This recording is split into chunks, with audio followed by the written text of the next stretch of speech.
This is Samyan, a vibrant neighborhood in the heart of Bangkok, where tradition meets modern living. Historically, it has been a hub for Thai Chinese communities. Today, it's also home to Chulalongkorn University, and the food scene reflects the dynamic lifestyle of its young locals.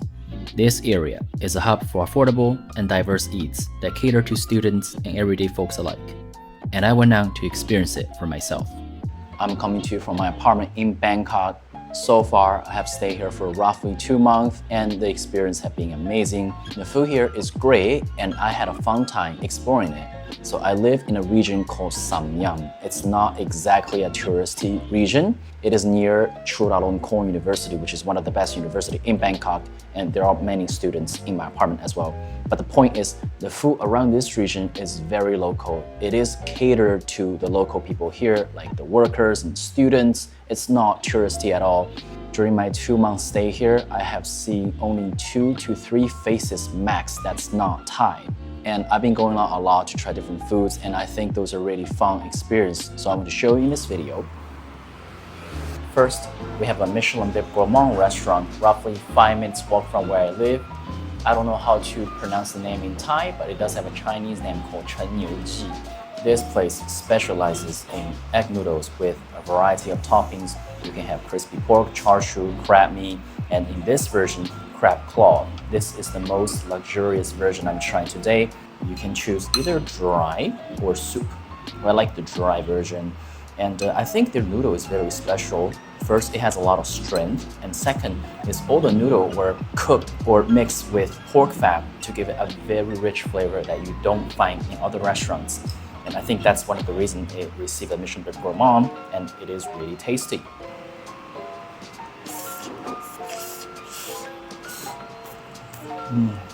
Delicious. This egg noodle is really different from other egg noodles that you find in other noodle shops. This one has way more strength, mixed and soaked with the pork fat, so it has a slightly rich porky aroma. Char siu. And the meat is very sweet and savory. Different cuts of meat. You can choose to order all these toppings individually, but what I'm getting today is like a luxury version with the claw. This is only with the luxury version.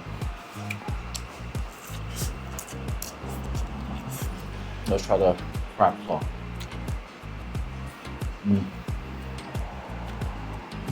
Very meaty and slightly sweet.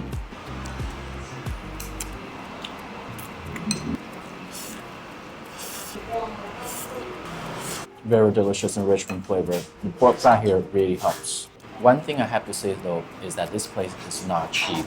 And in fact, this is probably the most expensive item in this video.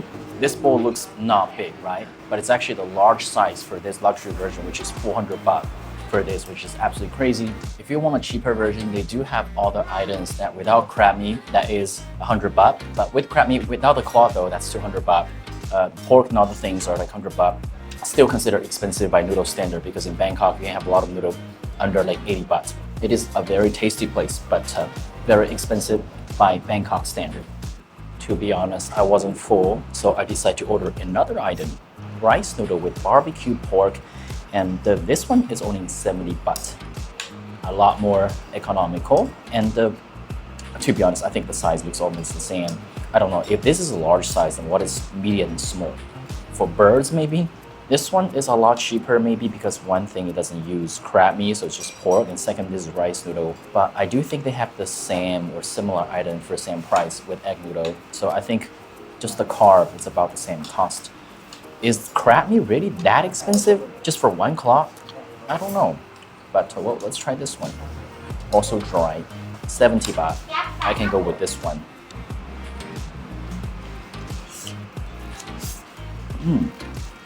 The rice noodle is still good. The texture is different. It's not as strength and bouncy, but it is tender with a slight stickiness. Also has a bit of chew. In fact, I do think the texture is quite good. I think I like both noodle equally. The egg noodle has more strength, and this one has a bit more stickiness to it, but still has a chew and body. But consider this one is only 70 baht, while the other one is 400 baht. That's more than 5 times the difference. So I would choose this 10 out of 10 times. Overall, this is a nice place with great food, but also very expensive. I will probably stay away from the crab. Moving on, now I'm trying a different restaurant. This restaurant is called Delicious Democracy. It is a small noodle shop, but what caught my eye is that this place serves Burmese food. At least some of the items are Burmese. This place is literally 5 minutes walk from where I live, and I've been here for more than 2 months, and this is the first time I find out they actually have Burmese food here. I think 80%, 90% of the items here are Thai, all kinds of noodles, but they do have some Burmese items. By this point, I'm no stranger to Burmese food. I had it in New York City, and I have been to Myanmar 4 times. So here, finally, I have my first dish, stir-fried rosoli with rice and soup, and here's a pandan drink. One thing I have to say is that the service is slow because there's only like 1 or 2 people back in the kitchen. It's clearly a mom and pop, and the AC is not working. I've been sitting here for 10 minutes. I'm sweating, not feeling too good about the weather right now, but at least we have the drink. Pandan.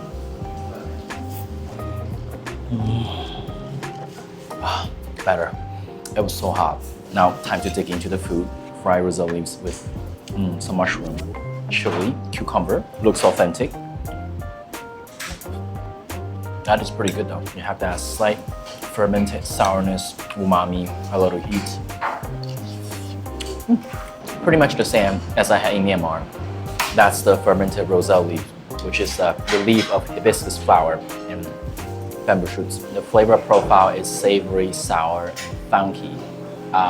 Very typical Burmese food profile.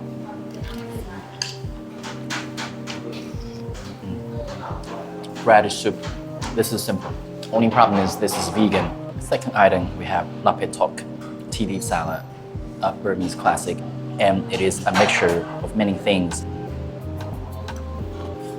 Delicious, crispy, savory, umami, a little salty.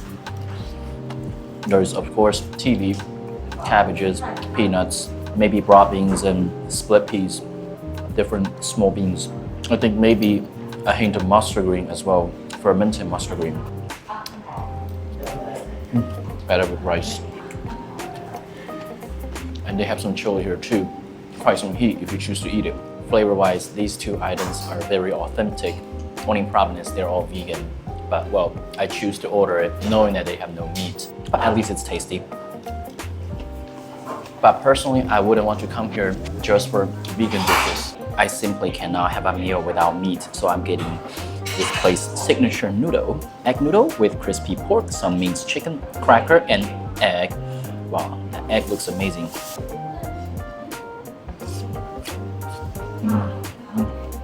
Brownie yolk is always good. Crispy pork. This place is actually quite good. Really rich flavor, slightly sweet and sour, fish sauce.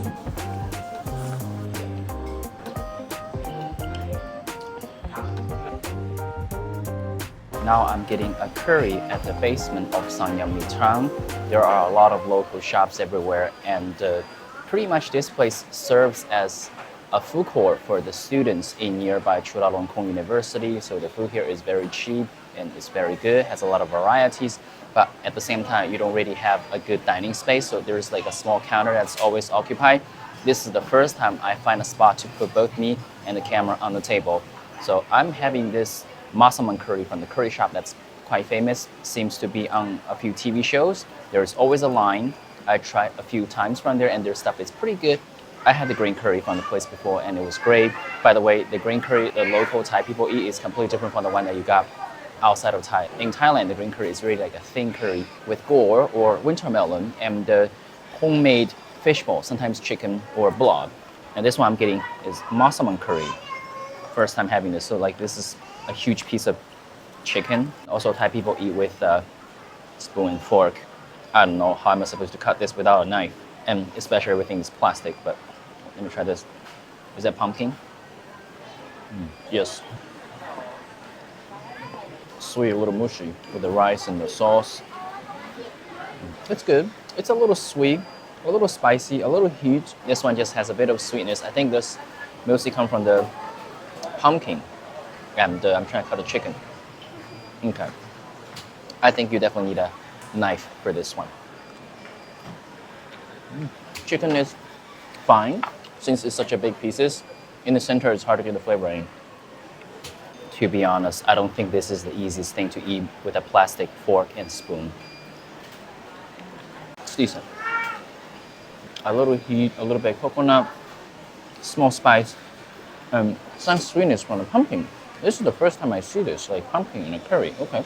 But I have to say, I prefer their green curry much better because first, it's easier to eat, and second, it's so much more fragrant. I guess you can give them a try. I personally will go with green curry though. Just look at how difficult it is to eat this.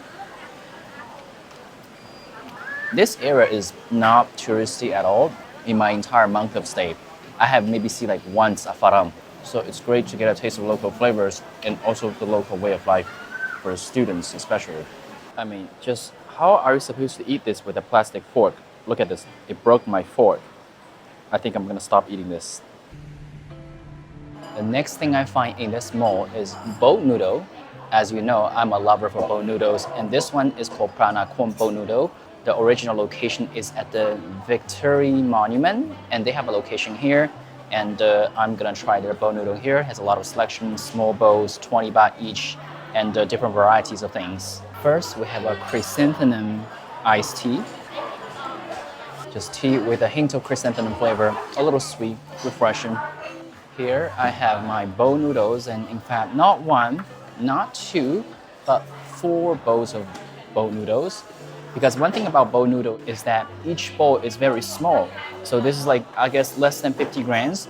So you can have a lot of different varieties, and people like to have many bowls and stack them up together. Okay, so here is our first bowl with egg noodle. We have a lot of chilies, some peanuts, some beef, and a small fish bowl.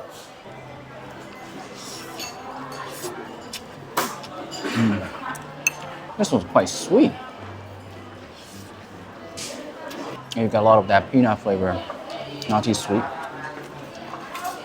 Not really spicy, you just have some small chili flakes in there. This is like 85% sweet, 15% spicy.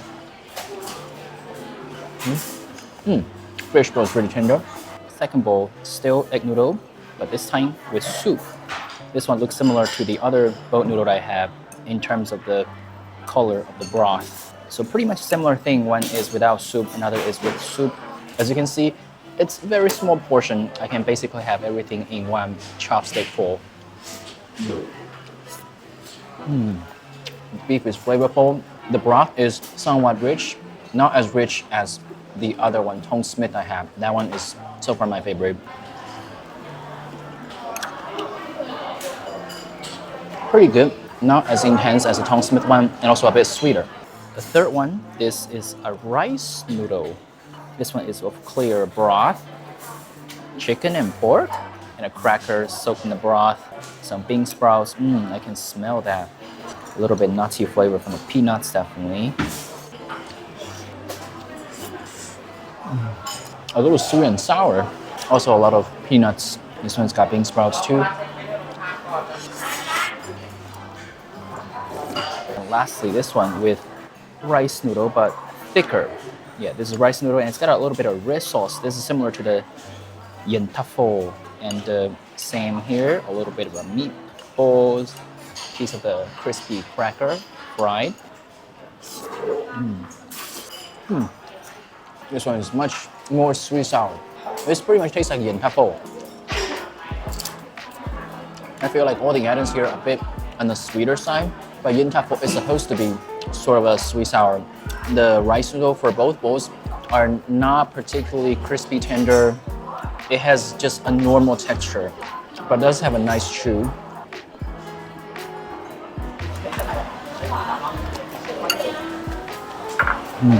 I also have a spoon here to help me clean out every last bit in the bowl. One thing interesting about bowl noodle is that people like to stack the bowl up after finishing it, and just to get the pile as high as possible.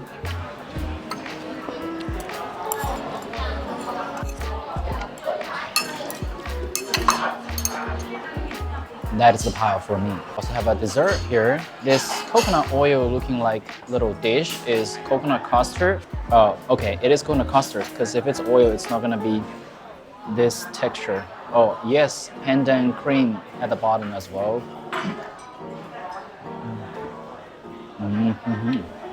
Oh, pretty good. Coconutty, Very creamy, somewhat sweet. A hint of pandan flavor coming through. Small bites. They actually have a lot of items on the menu, but I think those are the ones I'm gonna try today. The cost here is 15 baht for two. Didn't realize it's like an extra. So we have 4 bowls of noodle, 20 baht each. That's 80 baht. This is 15, so 95, less than 100 baht without the drink. With that, this is a bit more expensive, like 35, so it adds up like 130 baht, less than $4 still. Pretty good value. Now, this is one of my favorite spots in this food court. It is a Khao Gaeng counter right behind me.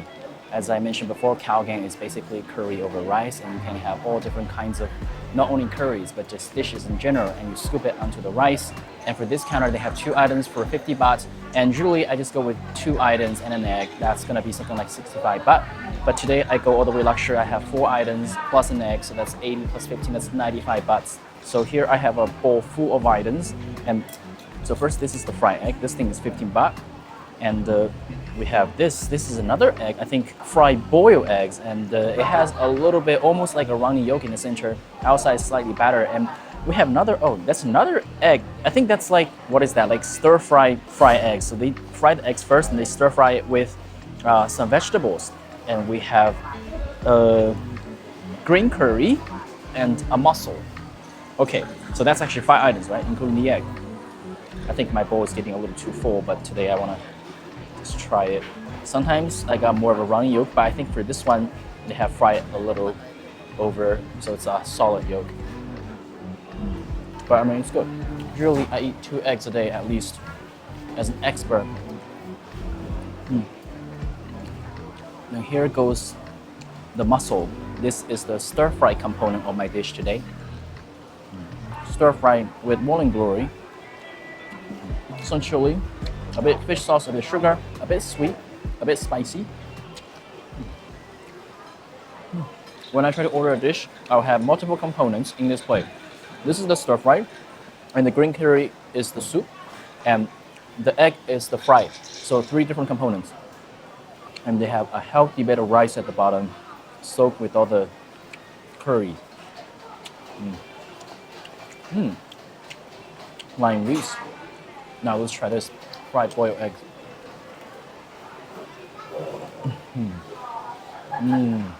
This one has an almost like liquidy running yolk in the center. It's not necessarily runny, but it's almost like a little bit creamy because it's not completely solidified.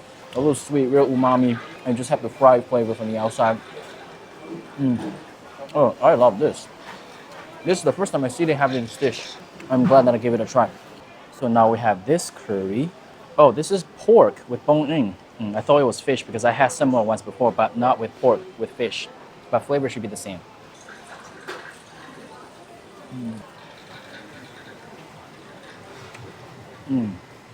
I definitely had this one before, just not with pork. A little sweet, more spicy umami, and you have the lime leaf flavor coming through, and some fresh green peppercorn. That's the highlight of this dish. I really like the addition of the lime leaves. The fresh green peppercorn compared to the black peppercorn just has a bit more floral, fresh herbalness to it, but it can also be very spicy. Combined with the lime leaf, a little bit of fish sauce, a little bit of sugar. Amazing. Also, the pork rib has some nice flavor by itself, just the meaty flavor. As you can see, sometimes the table is a little shaky because there's people like sitting, moving their legs and all that all the time. That fresh green peppercorn is spicy. Some more eggs, but this time from the stir-fry dish.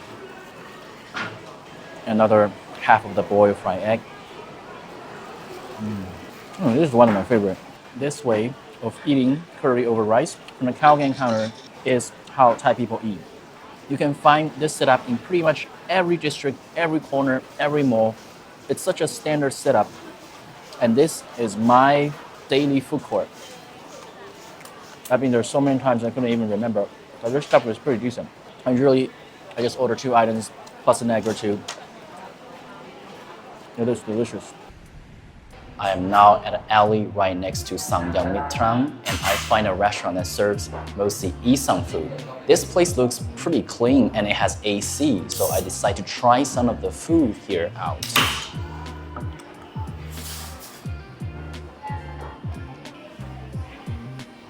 Alright, so here we have the food. First thing, fried pork neck with some peanuts on top. Very crispy. No chopsticks because this is Isan food. Oh, you hear that? That is so crispy. Let me try this without any dipping sauce first.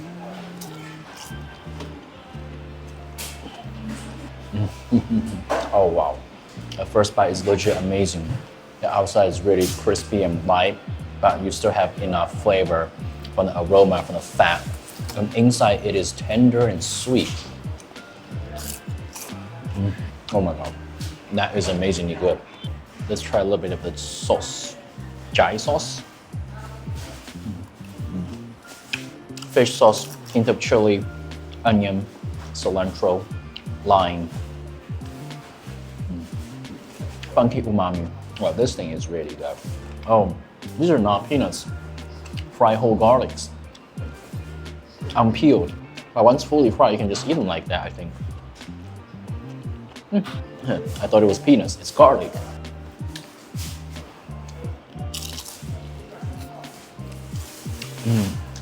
No wonder this is one of the best items on the menu. Now here I have some carb, mama noodle. At first I want to try sticky rice, but I'm thinking maybe I should try something different this time. So basically it's just their carb offering. Instant noodle with, again, fried garlic. I really want to use chopsticks here though. There's nothing much. It's just the noodle itself. Not that much flavor, but I think it's served as rice, right? So you need flavor from the other dishes.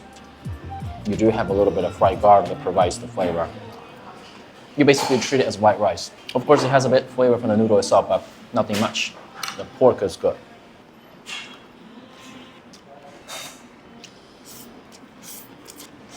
Next up, I'm really looking forward to this one.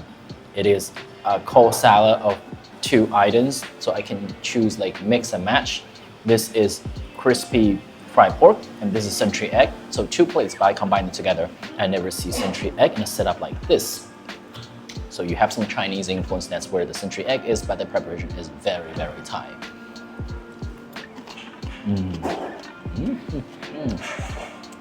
Oh man, that is so good. Crispy fried pork, tender, rich in flavor, but then you have a little bit of a seasoning, fish sauce, sugar, onion. A little sweet and refreshing and umami. Maybe a good squeeze of lime juice here.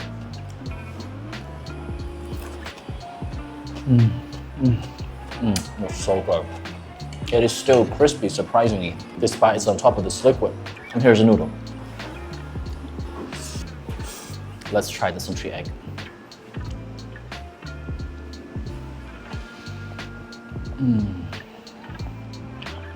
It almost has a runny yolk inside. Wow. And the flavor is so rich, so intense. Well, century egg flavor, right? Once you know what that flavor is like, it's kind of like that on steroid. The flavor is really potent, really good. The color and the body is beautifully translucent. Almost jelly texture, and inside the runny yolk is so creamy and sticky. It almost sticks to your teeth. That is amazing. Crispy pork, running out of noodles. Well, traditionally, you do eat Isan food with sticky rice. I don't know about the noodle, but I know about this. Some people use fork and knife. Even Thai people, they do that, but the more proper way is to use your hand to kind of combine all the ingredients together, but that's gonna wet your hand for sure, like this. Good. I think for this dish, you can get away with forks and knife because it's not like lab where the ingredients are very small. It helps with the hand to hold the ingredients together, but I think this one you will do fine with forks and knives. You can still do it. This dish is incredible. And I can top up more eggs, 15 baht each. Let's do this combination.